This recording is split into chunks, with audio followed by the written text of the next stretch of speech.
recording in progress, right? Wow, that was so perfect. And I'm the one nervous. But yeah, thank you so much again for doing this. And I Yeah. think it would be like super cool if you can introduce again your name, and then what you're building and where you are right now in the world. Okay. Hi, my name is Gerald, and I'm I'm building Kobisa. So Kobisa is education media in Indonesia. Basically, we want to make another National Geographic Discovery Channel focusing on the entertainment and more engaging content in Indonesia with Indonesian language. And then right now, I'm not in my office. Actually, this is my office. This Zoom meeting is my office. So I'm in Bali right now. Wow, that is so cool. So curious, I'm from Indonesia too, and then I know Kobisa obviously because it's such a big channel. I've been binge watch Kobisa a lot before, and I still like do from time to time because it's just so entertaining, and yet I'm learning something. So that's two things in once. But I'm curious, Gerald, what is the story of like building Kobisa? How did the idea come to mind, and then why is it something that is significant or important to you, and then to Indonesia and the media in general? Yeah. Um, it's gonna be a long story, but I'm gonna make it very short. But the first time is I met my co-founder in my university. So yeah, basically we just some kind of, I can say, the last semester guy who just want to finish their thesis and then feel so dragging off of finishing these times. But we know that something's off in the Indonesian media. So we built it like 2015, and then we think that there's something off in Indonesian media because um, there's a lot of content, but there's no education content. You just have a very few educational content that we can say that very engaging. Yeah, you have the educational content, but sometimes it just teachers who recording their maybe their math classes and put it in YouTube, and then obviously there's in the mainstream media in television because YouTube is not really big in 2015 in Indonesia. So it's just a beginning of the YouTube era, but we we think that why Indonesia doesn't have this kind of education media? Why when we saw another country, they just have like National Geographic Discovery Channel, and then some kind of weird YouTube channel like Crash Course by Hank Green and John Green, the Green brothers, and then Chris Giza in a nutshell. They have really good quality. They have really good engaging comment, and we think that there's something missing in Indonesia because of that. And obviously because of the hoaxes and the fake news all across the internet, especially we got that in Indonesia. So we just think that maybe this is the perfect timing of me and my co-founder building Kobisa, just to make sure we have an alternative of the content. We think that censorships and maybe block of the websites of anything is not one of the, I can say, one of the solution, but I think we have another solution of making this an alternative of the education media. So we build it, and then we just only have like 12 subscribers, not 12,000, like 12 subscribers at first. So it's just like our mom, our dad, maybe our close friends, and then our siblings just have to subscribe because we push them to. And then we just upload the videos that nobody's want to watch that because there's something new in Indonesia. So we just have to think that we want to give up early because we just have this many heads comment about our content. But we just keep going, and then suddenly, and one day, we just make videos about economic crisis. Actually, it's not economic crisis, but a lot of fake news and hoaxes just want to push the government to, to look bad, to look really not good in news. But we think that we don't want to. We also have critics to the government as well. But we think that there's some kind of the maybe some kind of the news, some kind of the new perspective that can give into the audience. So I remember that 23rd August 2015, we just made the videos about why the rupiah weakened into US dollar, because rupiah to US dollar is like 14,000 if I can remember.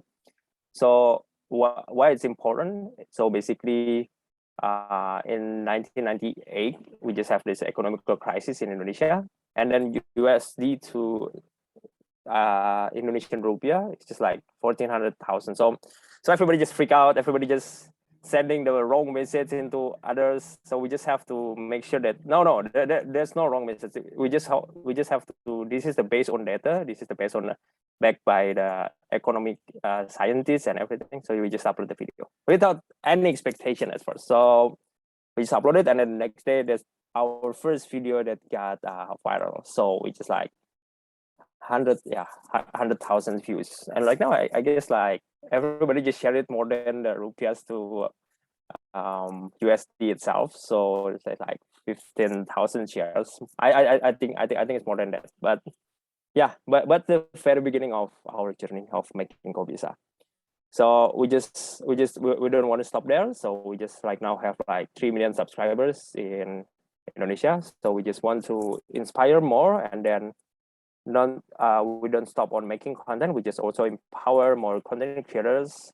So we are together with Ministry of Educations and the YouTube Learning. We just want to make the and then the Institute of Science in Indonesia. We just want to build another new Kobisa that can be fill the internet with the alternative content. So yeah, we just built the academy educator. So we just want to make the academy for the education content creators in Indonesia.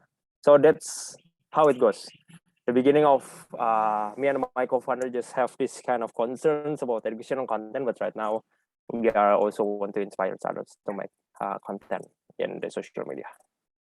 That is so amazing. Wow, thank you. And I love how it went from like 12 people subscribing that you forced to it almost, and then now 3 million, me included. So that is beautiful. And I think that kind of like the rupiah video made it viral, rupiah versus the USA. But I'm curious, I think one viral video doesn't always land to it leads to like a lot of views and then maybe like more subscribers, but I think it is just like one milestone. I'm curious if after that point to right now, what was like the most challenging of like building Kobisa in its early days?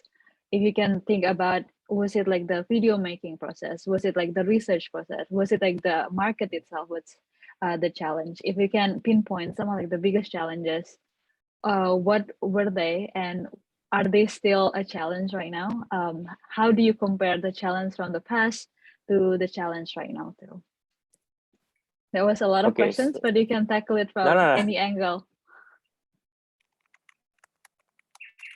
I can say that there's a lot of challenges, I know. But as you said, there's a lot of challenges at first, until now actually. But I can say the very first challenge that we made, like you said, there's no one viral video. So we think that we don't want to be that one hit wonder. So we just make one and very good at it, and then we stop. So we think that maybe we can make another, I don't know, 100, 1,000 videos that's everybody's watching, just to make sure that everybody's get the good information about it. So I think that's the challenge of keeping the good track. So because of the momentum, we just don't stop there. We uploading more videos like every week. And then the first challenge is just that we just have me and my co-founder, also one of my friends also helped me on building this Kobisa. So we just have this very I can say very little team there. We just have that three guys, just have this kind of patience and also purpose to make this mic work. And then I think that's the early challenge about it. And then I think it's a little bit personal. So so I quit my day job. So it's really crazy. So I quit my day job because of Kobisa. because I believe in the education mission before. So yeah, maybe I'm a little bit idealistic, but I think that's what make me have a reason to wake up every day and just want to make sure that it's working. I think yeah, that's my own challenge personally. And then I think the third one is just because we don't have any, at first we don't have any fundraisings, or else we just some kind of guy that have this bootstrapping mode on, and then you just have to keep going every day. So yeah, and then in this new day, the challenge perhaps maybe on making how the business can sustain more. I mean, like, yeah, because of the media business is focusing more on the B2B. Yeah, especially they have a lot of, I can say, a B2C model, like watching some videos and get AdSense, but I think it's not sustainable enough. So I think this new day challenge, like right now, we just want to make sure that we build another product that focusing more on the users. I mean, like B2C. Yeah, wow, thank you. And I'm sure it was not easy. I think startup itself, the scene now in Indonesia is like more accepted because we have like more startups, and then especially in 2015, it was still like the beginning of like this emerging startups. It would be so hard to quit a day job doing something that is like maybe a lot of like older people especially would not understand, and then what are you doing and how does this work and everything else. But I'm so glad that you persisted because it is amazing. But I'm curious, with all of the challenges, was there any point that you felt like it was the hardest, that what was like something that almost hit you, that was there a point that you think that this will not work, or like you need to kind of like give up pursuing Kobisa? Was there any point like that? This is just like me being curious. Yeah, I have, not once, maybe many times. Not at first, sometimes in the middle, like so I can say that when we want to scale up, so we just had this kind of I mean, like a little bit funding, but it's really hard to actually to scale up from. Actually, I'm not easier, but I think it's another problem. From 0 to 1, when you build the things, it's just not a problem. But you want to build from 1 to 100, it's just another big problem. Because you just have gonna have this good management, good systems on the company. When we are just three bunch of guy from a college guy, we just want to make a YouTube videos. It's just some things like, maybe it's not that hard because we just have to contact each other, and then maybe we have a problem, we just discuss it one-on-one because we just have three. But when you have like 50 teams, you cannot do one-on-one with one of them. You just have to waste a lot of times. So we just have to build new systems, and perhaps okay, and also just have to keep up with the cash cow in the company. So it's really hard. It's really hard. We think that we just want to close down the company because of because we are running out of cash. But fortunately, I can say fortunately, we just have this kind of maybe some kind of new product, new business model, and then just twist everything up, and then that wakes me up, like, I don't know, maybe 3-4 months, just have to think about supporting our teams, and then finally now we're here with the good systems, and then everything's going on well. But I think that's the two challenges, from 0 to 1, and then from 1 to 100. That's another big challenge. Because to scale up your team is it's really hard. Like it goes by like this. As you grow, there's like more pain to come and then to overcome, and then you keep on like having bigger challenge. But I'm glad that you learn your hard way, and then now you're here with a better, good system, and then just like ready to take on the next one.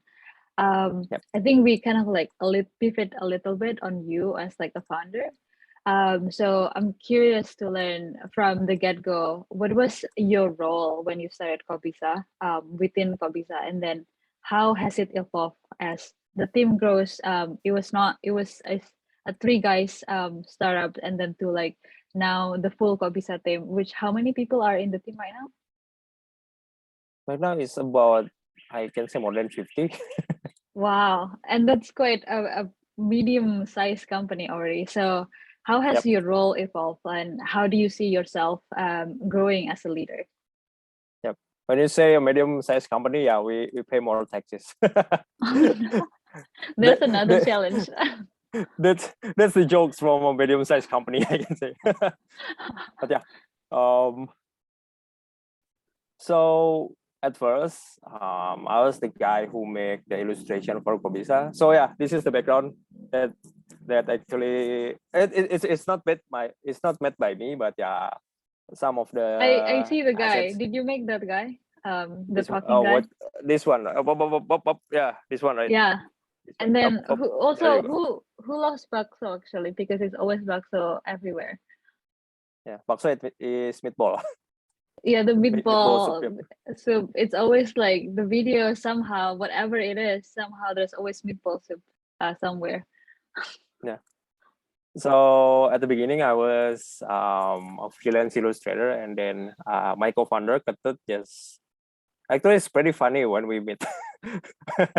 So when you think about education, we are not that kind of teachers or maybe some kind of education enthusiasts. No, we just have playing in a band when we are in college. So we just met each other because I'm playing guitar, and then Ketut also play musical instrument as well. He play guitar and any other else, and then Ketut just tell me that, hey, I saw you that you are a freelance illustrator. Why don't you help me with my project called Kok-bisa gitu.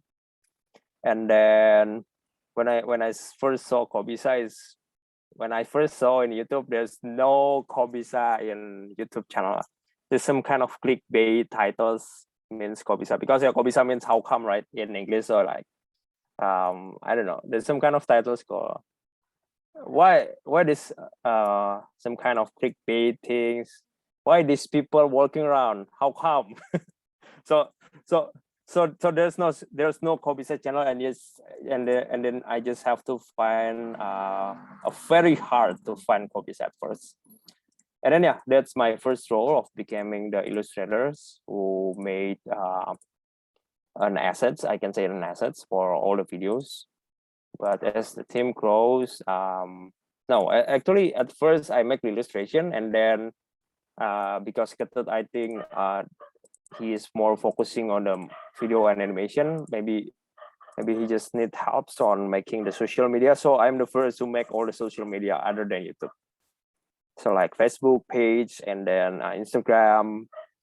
There's also Line. I mean like Line apps.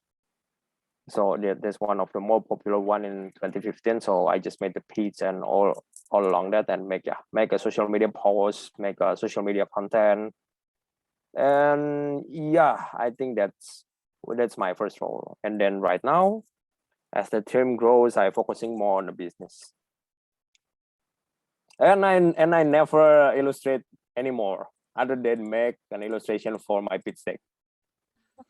Do you miss it? Do you miss making illustration?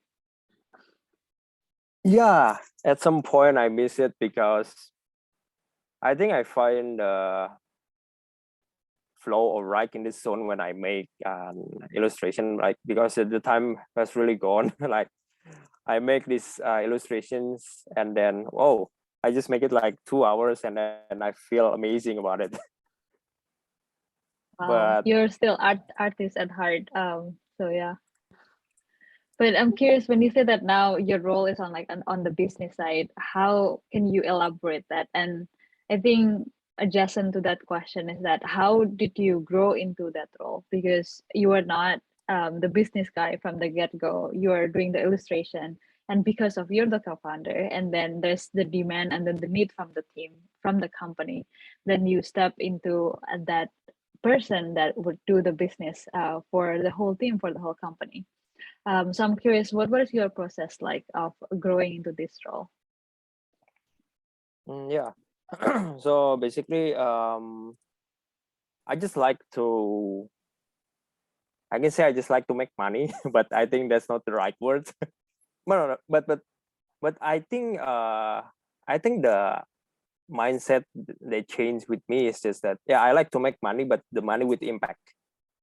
So yeah, so I think that's really changed me a lot. So because I'm coming from not a really rich family background, so we just have the middle, I can say middle low income. We just have this kind enough for today. We don't know about tomorrow. We don't know about anything else. I think the things that why I want to focusing more on education, because I believe in education itself. Because I'm very lucky.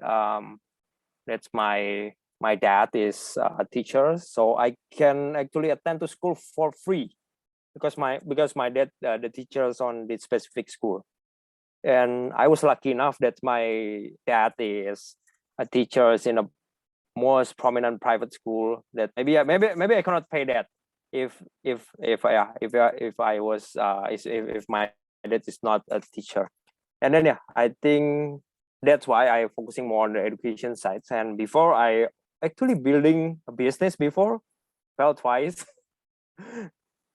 So yeah, I built fashion clothing before. I pretty much more on the clothing side, and then yeah, I closed it down because everything doesn't run well. I don't know actually how it works at first, so I built it like in a college. Yeah, in a college, like yeah, in the between when I'm finishing high school, go to college, and then I close it down because it's not works. And then the second one, actually, I was working on the financial institution, I can say, financial organization. So the thing is that I like money. I like making money. Just have to make it survive. But the mindset changed when I feel like I feel hollow inside me. It's a little bit personal, but yeah. But I think making money, I mean making good money. You can say that I have a really good idealism or anything, but yeah. The things is, I'm I feel that only making money just for myself is just a waste of time in this world. So I really think, what can I do for people, for me to help, and then what's the money can be impactful for everyone. So I just think about that, and then um so so basically I just think many options, and I really like, yeah, education is the key. Education and people development is one of the key that I really want to support on. And then actually I don't know how to do it, but luckily the next week I think about it. So basically I just thinking that my day job on the sorry I think my day job on the financial institution, I got a lot of money, but I think I'm not happy. But the things that I think, oh, maybe I want to focusing on education, and then I write it down, and then magically the next week that Ketut called me, yes, hey, do you want to help me on the Illustrator site on this education media that I don't know it might work or not.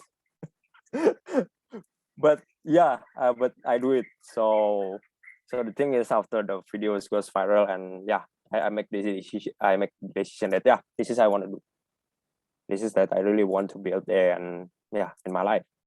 So yeah, I think that's why but when you said about business, I have a business background in business, perhaps like an entrepreneur or hustling in hard at first, but Yes. the more but the more I learn about it, more yeah, I take many courses. I have a lot of mentors who guide me to actually building on this business sides of the Kobisa. So yeah, I think it's just interconnected with any other else.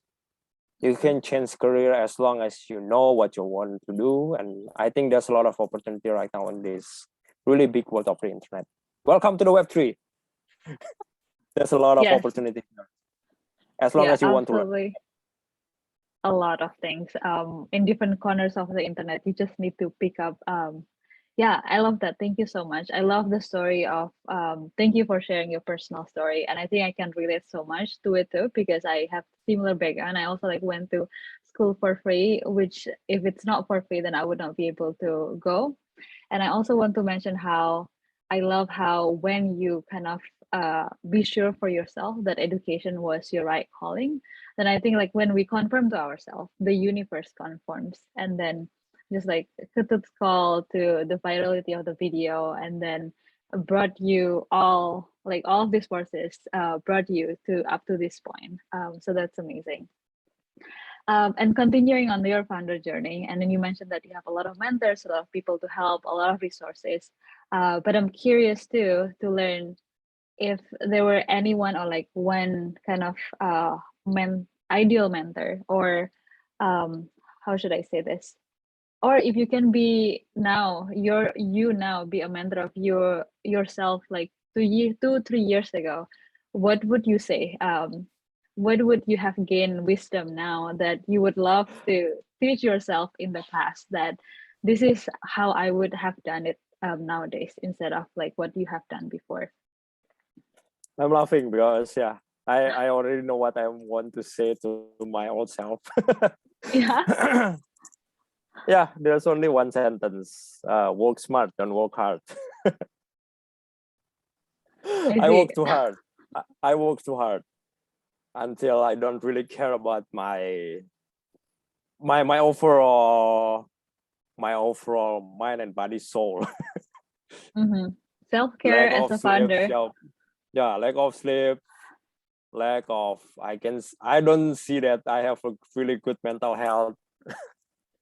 And then lack of sleep, a lot of sickness. I don't have times to do some sports or maybe walking, just have to work. But now I know that, oh, there's some kind of things that I can build the systems around it. Why do I have to put everything in my table? I can also delegate it with my team, and then I can also ask somebody else to actually focusing more on how we build it. So yeah, I think that's the one good advice. You have to work smart. I love With that. all the no code tools around in that, you have to work smart, people. Yeah, yeah. Welcome to the new world when you don't have to manually do everything right now. Yeah, thank you. And I think with that too, I want to bring to like our space. Like I'm so happy that now we met through Transcend, and we just like finished our fellowship. And congratulations again. I hope that it was a great journey for you too. But I am wondering if you can share a little bit, how does Transcend fit to the Kobisa story? Has it helped or in a way impacted yourself as a founder and Kobisa as the big baby that you've been growing so far? Yeah, I think Kobisa is already a teenager now. Oh, yes, but I can you say birthed that. to it. So that's what I'm trying to say. It's Oh, okay. yeah. So yep. So like I said before, maybe this I might say the Kobisa can work itself, but the thing that we need to see is maybe take another opportunity and maybe innovate something new. And I think that's the right moment when I sign up to Transcend, that I just want to build a new products. No, not because of the old product doesn't work. We just have to maybe find another vertical, maybe find another new things that we want to innovate and build and solve another problems in Indonesia. So I think that's the right moment for me personally, and my team just have to sign up with Transcend. And there's really good things about, I can say, relearn. Yep, relearn about something, because there's must be something else that I missed. There must be something, maybe new knowledge or new skills that perhaps suitable for this nowadays, because there's must be something. And yeah, I'm a very believer on educations. I'm a very curious person. I always believe that we just have to unlearn and relearn everything else, because there's must be something else that someone this innovate this new knowledge and skills. So I think by attending to Transcends is just some kind of relearns anything from very starts and just refresh my brain, and then, oh, this is new knowledge. Like learning magic is really magical for me. And then how to actually build another PMV for, sorry, PMF for another, for maybe a founders, and then beginning and then, and the most favorite things for me is just that meet new people with a very different background that's open up my new perspective for this startup world. So yeah, I think like you said before, it's just like how the universe works when we really know how to build something. But yeah, it's really strange because we think that we want to build another new product, and then, oh, this is another new fellowship Transcend in 2021. So okay, this, I have to sign this up. Wow, I love that. And you spoke a little bit also about meeting new people from all these different countries. If you can talk a little bit more about that, I think Transcend is always like big around community. Um, how have you felt it? In what way that community felt the most present? Um, and is it, if you can share any stories about like the connections that you've made, or how has that kind of helped you learn or relearn something new? Yeah. So there's a lot of people I met. That's So amazing. yeah, that's amazing. Um, I think the story that I can tell you is that I meet you here, Anggun. It's really, it's some kind of magical, right? Yeah. So so so you post this, I don't know, maybe you can write it down, or maybe the people who want to hear about it, that I don't know, that we crossed the path 4 years ago. Like we don't know each other, so we just have, we don't know each other like this. We just have to know that, oh, there's some person there. And then yeah, I think that's really crazy. And I yeah, I know. think that's because I know that's really, I'm shocked that you find the photos that we I just had to met. scroll so far from the organizers account, but I'm glad that I found it because it was just like so funny. But yeah. That's so funny. But yeah, but I think like I said, the life is so funny. We just met a lot of people, some maybe sometimes across in our life, and maybe not the right time that we not to meet each other. But I think yeah, that's the right time. But I met a lot of people here, met you, met Alberto at the right time, met everyone else in the fellowships, and everyone else in the network. I think that's really fun to meet new people. I really think by I think the really good things about Transcend is that there's everyone can ask about anything, and everyone can learn about anything here. We just have this kind of big, I can say big family here. So on, yeah, on helping each other's growth, and yeah, it's really good. And how the Transcend can also maintain all the fellowships into one. It's really good. Oh, thank you. Thank you And so much. and Yeah. and, and perhaps I really like the fact that you guys have the office hour, some kind of the mini town hall there. That, yeah, this is a story that you can write also, that I invite all my co-founders to ask about how my product goes. Actually, it's some kind of shameless plug, I can say. I'm afraid that, oh, is it for me that I'm gonna be kicked out? But you guys are so warm, you guys are so helpful. I'm really glad that I'm be part of this network. Oh, thank you so much. Oh, I love hearing that. Yes. I you all are always welcome. And then, like you said, it's a place to always ask anything, to grow, and then ask question together, answer together. And just a reminder that this community is still here, and then we're always going to have this, and we'll continue growing together. So yeah, thank you. And I think maybe like last question about Kobisa, and then I want to transition a little bit on learning about how your remote work life has been. So one last question about the Kobisa. I know that now you're thinking about building another pipeline, another product that can be like more B2C, something that is different than the kind of a bigger consumer media from YouTube. But how do you see Kobisa in the future? What kind of mission, and then what is the vision around the company in the next 5 years, 10 years? How would you want to see Kobisa? I think it's somehow challenging sometimes thinking about far future in a way, but I think you have enough traction, enough like experiences the past years that it's welcoming now to dream bigger. Yeah. I think the next 5 years for Kobisa, I think the mission and statement is still the same. We just want to make learning fun and engaging. So yeah, I think based on that, we just think that the 5 or 10 years, we just, because of the Web3 going on, I think how we can engage everyone in the world that can build into this one place of fun and engaging learning. I think that's it. Yeah. The opportunity is endless. I love how you plug Web3. Are you actually like onto it though right now? Is the Kobisa team actively trying to see how to integrate the web with Web3? This is another curiosity question. I think all the Kobisa team just have this kind of Web3 preparation. Wow, that's so cool. I need to learn. I haven't really dig into it. Yeah. Wow. Thank you. That's so amazing and nice to hear.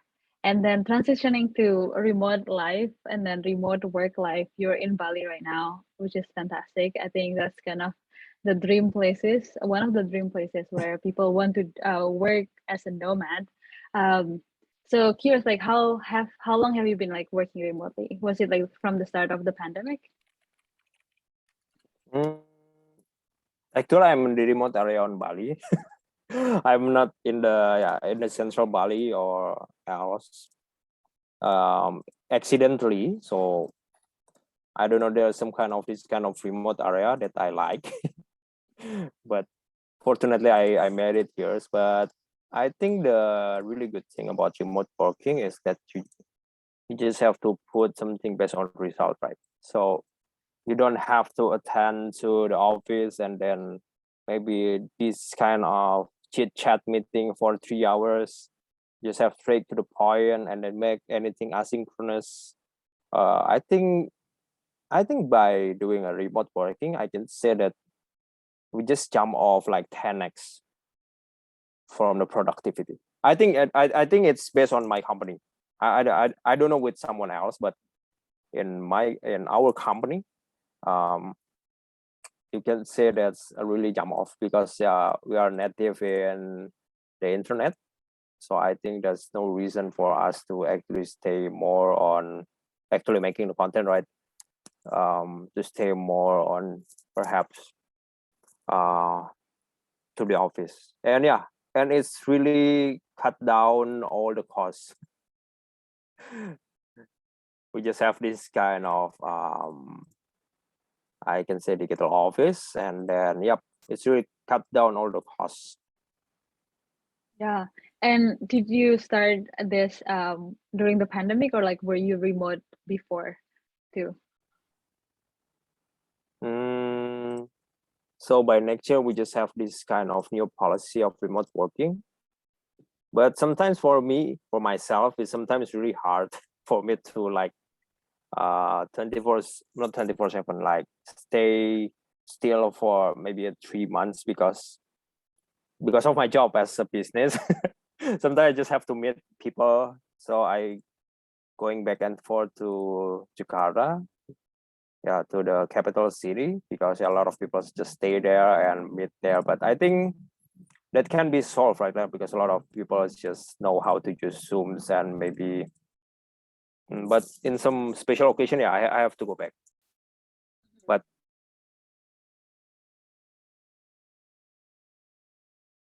Oh, you're frozen. Oh no.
you. So yeah, I don't know where we left off. You're sharing about how amazing working is, and then it's result oriented. It's becoming like more effective for your team. And oh, okay, so I think my question is that was it always an easy transition from working from the office and then going remote as a team? And what would be your advice for yourself as a leader in kind of deploying people and then allowing them to be anywhere? What is like the strategy? Was there any challenges? And what's working well or like working best right now for you all? Okay. I think this is the suggestion for me or for someone else. Some lesson learned as Some you lesson learned. go remote. What works? What didn't work? What have you learned? Yeah. Yeah. I think it's something that from yourself, but it can be very useful for other people too. Yep. I think the most useful things about remote working is, yeah, again, the result oriented. But actually, we just did remote working before it was cool in 2015. We just have to do anything asynchronous. We just have this kind of Google Drive, and then we don't have Zoom daily there. We just have this kind of Skype, and then Google Meet. Just have to make sure that we do all the things. I think the transition it was okay, not really shocking, because we are very. I think we're lucky. More of a digital native team, so I think it's really not that hard. But I think again, you cannot replace people with this kind of machine, right? Some kind, perhaps, I don't know, maybe once in a month, once in a quarter, or once in a year, you just have to meet all the people there, because it's really different. It just hits different when you meet your team. So I think that's the challenge of the remote working, right? You just have to have this kind of retreat, right, on doing things, because it feels like you talk to people here in front of the camera and in front of the Zoom meeting. But the thing also, you have this kind of new terms of Zoom fatigue. So I think that's the challenge of doing the remote works. But yeah, sometimes it can be helped. The best lesson learned is just that we have this kind of workspace. So you just have this kind of free time, or maybe like not free time. There's a workspace like 1 or 2 hours. You just turn on the camera and then build or maybe create the documents together, just like this Zoom meeting. So you just have this kind of space for people to actually have this space of their alone time, their creative times. I think that's the good part of the remote working. Yeah, I think that's a good part, and maybe things that can be improved. I really wish that we have this technology of maybe move our body anywhere else. That would be nice, and we don't have to fly. Yeah, I would love that too. And so you've been like doing remote work since even like 2015 then. Like the team is like mostly remote even before the start of 2020. That's so cool. Or Yeah. So okay. before it was school, I guess. Yeah. Well, me too in some capacity. Because Minerva was also remote most of the time. We are together as a cohort, but the work was always remote. And yeah, I think I love the idea of having some alone time for you to just like be with yourself, your creative mode, because sometimes when we are forced into like some office or like some space, then it's not always there, and then everybody has their own preferences. But I also love that idea of like we having the 1 to 2 hours of working synchronously, and then just being there with each other while working on the same document and so on. That's amazing. Yeah, and I'm curious if there's anything else that you like to share. I don't really have like a lot of other questions, but I just want to give some space if you want to share anything that I think is helpful, particularly for other founders, for example, in terms of remote work or just being a founder in general. If there's any one piece of advice, what would that be? I think the same. Work smart. Don't work hard. Don't be hard on yourself. So yeah, don't be too hard on yourself. Mm-hmm. I think that's the That's piece so of hard. advice that I can give. um, But yeah, I think not working so hard and changing to work smart, it feels like I'm not working, but but the more building a rhythm is I think that's the more productive way that you do in your life. I guess that's a very life changing about it. and Oh curious yeah, on that I think that's story. wrap up because yeah. Oh, sorry. Do you Sorry. need to leave now? Sorry. Yeah, What I did you have say? another meeting, but yeah, Okay. All good then. Thank you yeah, so much. I have another meeting. Just have this. Cool. Thank you Is so there much. It's anything been else? amazing. All good. And then we'll work on the back end and then confirm with you with everything when things are ready. Thank you Yeah. so much for your time and have an amazing day. Thank you so much, Anggun. Yeah. Bye, Kak Just Gerald. let me know about anything. Bye bye. Bye. Thank you. Will do. Ciao.